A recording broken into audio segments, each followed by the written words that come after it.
Hello everyone, today I'm going to show you how to get all Turkish achievements in a single run, including the infamous hardly anything Savras. I sure do hope I pronounced that right. I don't speak French, but anyway, these achievements are far easier than you can imagine. That is, if you're willing to sell out your country, which is exactly what we're going to do today. I mean, judging from this screenshot, it doesn't look too good, does it? Well, if you think so, you'd be sorely mistaken. So, let's get started. First things first, we have to know how exactly to form the Ottoman Empire. We'll start off with the very first political focus. We then follow down this path, then towards a democratic Turkey. The focus for holding our first multi-party election does take some time to get ready, so it is recommended you progress down the other branches while waiting for the parties to form. After we become a democracy, we will go down to looking outwards and then pivot to the past. The focus looking outwards will result in a civil war, but this civil war isn't scripted and will be easily cheesable. After the civil war, this branch of the focus tree becomes available and we progress down all the way to reclaim the fallen empire. Completing this focus will instantly turn us into the Ottoman Empire. Research-wise, it's just the basics: construction and engineering. At first, we will alternate between civs and mills. By 1939 to 1940, we will start building one civ for every 2 mills. And after we kill the allies, we will start exclusively building mills only. Our first production goes to replenishing our guns. We can save the other equipment for later. Dockyards all go to convoys. We will be transporting a lot of troops later on. Let's add some production lines in advance so we don't have to manually reassign the factories later on. Anti-air is a bit of a luxury, we can keep it at the lowest priority. Remember what I said about the future civil war? Now is a good idea to delete our entire army. Keep a single cavalry unit in training, but don't set a location for deployment. He will come in handy in helping us cheese the civil war. Okay, decisions, a rather complicated one. I would suggest you don't worry too much about all these decisions except for 2. Both of them are a result of completing a certain focus. The first one is the focus that gives you free civilian factories. Quite useful, but not so critical. The other set of decisions are very critical and they are the ones to crush the Kemalists. Whenever they become available, take as many of them as possible, as they make the civil war easier to win. Once the aforementioned election focus is complete and the election is held, you must choose the Democratic Party. Then, continue progressing down the focus tree. Don't forget the right side.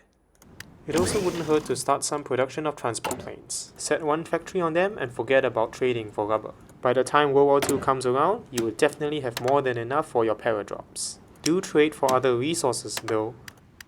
Here is an example of such a decision. The more of these decisions you take, the less territory will be controlled by the rebels at the start of the Civil War. After increasing the influence of fundamentalists in this selected state, you will then get a decision to eliminate the Kemalists. Here we are, the Turkish Civil War. If you have been diligently purging the Kemalists, the non-aligned separatists should only spawn in Istanbul. Here I'm just ensuring that my entire army except for that one cavalry division is deleted beforehand. I had earlier trained and deployed some because I was just too bored. Use the time now to start on the army focuses. Let's kick things off. As mentioned earlier, the rebels only control this one state, and they don't have an army. Deploy the trusty horse and just walk over to Istanbul. During the war, you get this pop-up. Select the first option. Side note, remember to keep your guns up to date. We can also start work on an intelligence agency to better manage resistance in our non-core states. We get a war goal on Greece via focus, but bear in mind it is not necessary to go to war with them. I went to war with them because, well, as usual, I was bored. Basically, we're just waiting for Germany to kick things off with World War II. We are one focus away from being able to reclaim the fallen empire and form the Ottoman Empire. Germany still hasn't taken Paris yet. We will continue to build up our army to have at least one full army of 24 divisions and half an army of 12 divisions. I didn't have much things to spend research on, so I improved my paratroopers and special forces. I trained 4 divisions of 5 battalion paratroopers and 1 division of 4 battalion paratroopers, so that I have 24 divisions total and can stay within the special forces cap limit. This will be the template of our main army division that we will use to invade the UK. Note that if you're unable to produce that second artillery, then just stick to a 9-1. It works fine as well. As you can see, despite not trading for rubber, I have a very healthy reserve of transport planes. Now let's skip ahead to when I joined in the Germans in their war against the British. Once you justify and declare on the UK, Germany will promptly invite you to their faction. Now you can station transport planes on the airports and plan paradrop orders to Dover. As you can see, we are very far from green air, much less 70% air superiority. However, there is a way to cheese the system. Let's quit the game. And now we reload. Switch over to the air tab and notice beautiful neutral grey air. Set the paratroopers to go and they will lift off. After all that boredom of sitting around on our airs doing nothing as a non-aligned nation and building up the perfect army, it is time to reward ourselves. With 36 divisions of 9-2s, we can simply battle plan with little to no micromanagement. I'm only micromanaging out of a force of habit, but you can totally battle plan to victory. So sit back and enjoy the show. As you can see, we don't have much war score compared to Germany, the cost of being a non-aligned nation, so we just take London and pass. Play it safe for now. Ooh, Germany gave me this state because I got a call on it. How nice of them. Next, we take as many states in England as possible. Let's skip ahead to 1942. All this time, there's not much to do but to build up 4 armies of 12 divisions each as shown. Each of them will be for each of the 4 cities. Their templates are identical to the ones we used to invade the UK earlier. We also have a defensive army with this template. This defensive army is set to a fallback line that keeps our main victory points behind it while giving up our non-core states to an enemy invasion, in particular the Soviets and later on the Vichy French. To be extra safe, we also build forts. Level 7 forts are, well, overkill, but I'm just gonna spam level 10s, because why not? Once Siam joins Japan, it is a sign that our time is near. We justify a war goal on both China and the Soviet Union. Word of caution, justify on states far away from the Japanese and German invasions, because if these states fall under foreign occupation, your war justification will cancel automatically, and that would suck. Put your entire navy on strike force in the Black Sea so the Soviets cannot naval invade you. Justification is complete for China and we immediately declare war.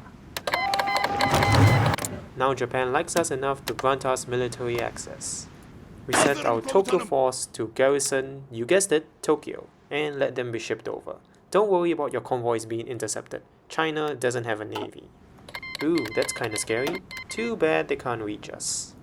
Once the justification for the Soviet Union is done, only then do we start justifying on Siam, because they have some modifiers that make war goals on them take much longer to complete. I should also mention that we get a free war goal on Vichy France via focus.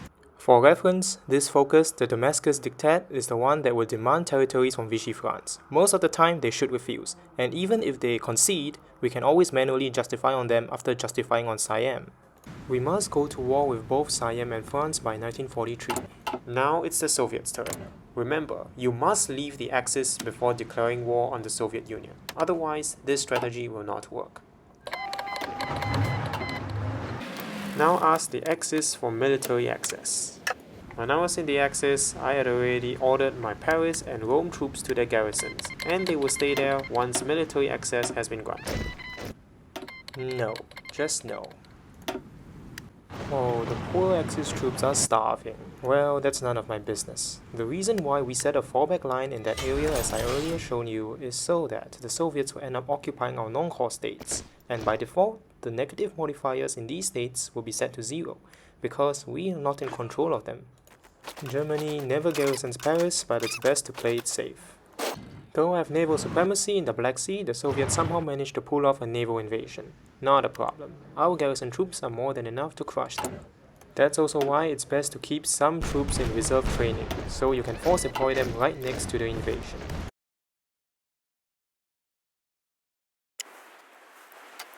For some reason, the Soviets are refusing to advance on our undefended territory. Perhaps they are suffering too many casualties on the German front. Not a problem. Vichy France shall finish their job. Our war goal on Siam is complete. We declare war on them and on Vichy France at the same time. Now we sit back, relax, and wait for the achievement to fire. It is time. Execute Order 66. It will be done, my lord, said our Tokyo garrison. Yep, the Vichy French are making good progress. Now we just need to guard against Italian naval invasions until the One Nation under Ataturk achievement fires off. There we go. One nation under Ataturk, indivisible. It's just too bad we sold out our country in the process and ended up at war with effectively the entire world save the USA. But it doesn't matter, achievement acquired. I hope you enjoyed this video, and if you have any questions, feel free to leave them in the comments below.